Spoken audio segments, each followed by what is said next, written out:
ఈ సర్వలోకానికి సర్వ ప్రపంచంలో ఉన్న ప్రతి మనుషులకి దేవుడై ఉన్నాడు. అది ఒక రాష్ట్రానికి కాదండి, ఒక దేశానికి కాదండి, ప్రపంచానికే దేవుడండి. అయితే మానవుడు ఈ భూమి మీద పుట్టిన తర్వాత మనం ఎన్నో పాపాలు చేస్తుంటామండి.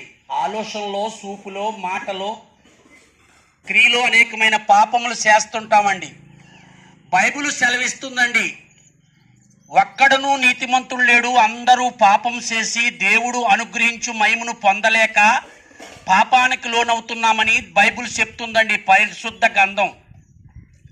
అయితే పాపం పోవడానికి మనము దాన ధర్మాలు, వస్త్రదానము, భూదానము, గోదానము, ఏదో 10 మందికి ఆహారం పెడితే పాపం పోద్దని అనుకోవడం ఒట్టిదండి. ధనమున్న వాళ్ళందరూ పాపం చేసి ఆహారం పెట్టినా, వస్త్రాలు ఇచ్చినా, గోదానం చేసినా, భూదానం చేసినా వాళ్ళకి ధనం ఉంటుంది కాబట్టి చేయొచ్చు. మరి బీదవాడు ఎలాగండి? అయితే దేవుడు వాటి వల్ల పాపం పోద్ది అనుకుంటలేదండి. వాటి వల్ల ధనం మనం ఖర్చు పెట్టి అనేక మందికి ఆహారం పెట్టినా, వస్త్రాలు ఇచ్చినా, దానం ఏది ఇచ్చినా పాపం పోద్దని లేదండి. మానవుడు పుట్టడానికి గర్భంలో రక్తం పిండమవుతేనే కానీ అది శరీరంగా దాల్చదండి. ఆ రక్తమే దేవుడు ఈ లోకానికి యేసు ప్రభుగా వచ్చి తన పరిశుద్ధమైన రక్తాన్ని సిందించాడండి. అయితే మనం మనుషులు కానరాపోతున్నాం, తెలుసుకోలేకపోతున్నామండి. ఈ సర్వ సృష్టికర్త ఈ లోకానికి ఈ భూమి మీదకి వచ్చి తన పరిశుద్ధమైన రక్తం కుమారుడుగా ఈ లోకానికి వచ్చాడండి యేసుక్రీస్తు ప్రభు.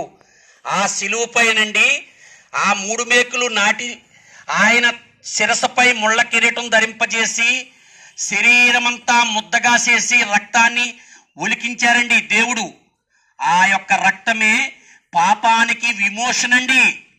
మనం ఎన్ని కార్యములు చేసినా ఈ భూమి మీద అది నిష్ప్రయోజనం అండి. అంటే చేయొద్దు అంటలేదండి.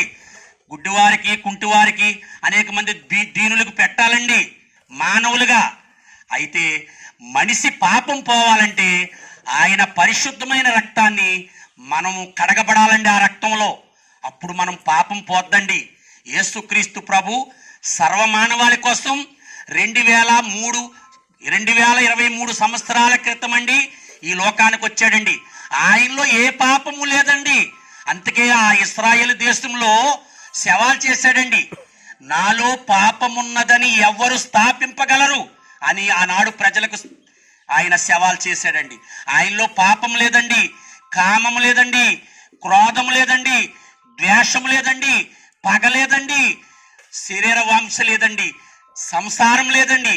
ఆయన పవిత్రుడు, నిష్కల్మంతుడు, నీతిమంతుడు, సత్యమంతుడు, సర్వాధికారి.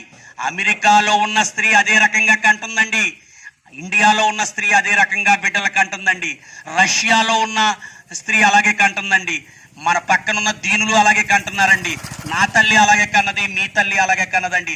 సర్వమానవాళి కోసం అండి యేసు ప్రభు వారి లోకానికి వచ్చారండి. అమ్మా తెలుసుకోండి తల్లి, ఈ దీపం ఉండగానే ఇల్లు చక్క పెట్టుకోవాలన్నారు. అమ్మా ఈ భూమి మీద మనకు శాశ్వతం కాదండి.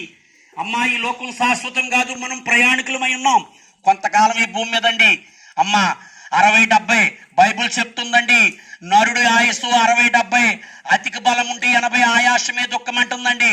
మన కోడళ్ళు, కొడుకులు, కూతుళ్ళు పక్కన పెడతారండి, మూలగది తీస్తారు, పక్కన పెడతారండి. కానీ దేవుడు చెప్తున్నాడండి, ఆత్మకు సావు లేదు, శరీరానికే సావు అండి. శరీరం నిష్ప్రయోజనం అండి.